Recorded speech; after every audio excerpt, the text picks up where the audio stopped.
ఇప్పుడు విజయ్ దేవరకొండ బిలో ఆయన టెక్స్ట్ లో ఒక మ్యాటర్ చదివాను, షాక్ అవుతున్నాను. అరే, మన అన్న దేవరకొండ చెప్తే నేను ఇమీడియట్ గా ఈ యాప్ డౌన్లోడ్ చేసుకుంటాను. అలాగే బాలకృష్ణ అట, మంచు లక్ష్మి అట, ఇలాంటి వారు 25 మంది ఇప్పుడు అరెస్ట్ అవబోతున్నారు.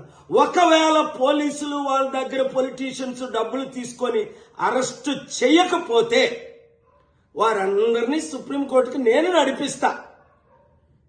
ప్రకాష్ రాజు లాగా మీరు కూడా తప్పయింది అని ఓపెన్ అపాలజీ చెప్పినంత వరకు, 2, మీరు సంపాదించిన డబ్బు ₹1 అయితే 1 కోటి, 10 కోట్లు అయితే 10 కోట్లు, 980 మంది ఆత్మహత్యలు చేసుకున్నారు. అంటే వారిని మీరు నరహత్య చేశారు.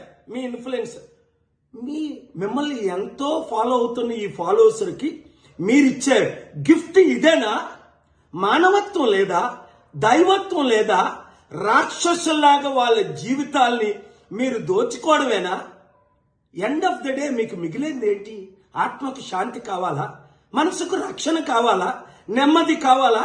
ఫ్యూచర్ మంచి పేరు కావాలా? లేదా చరిత్రహీనులుగా మిగిలిపోవాలా? ఆలోచించండి.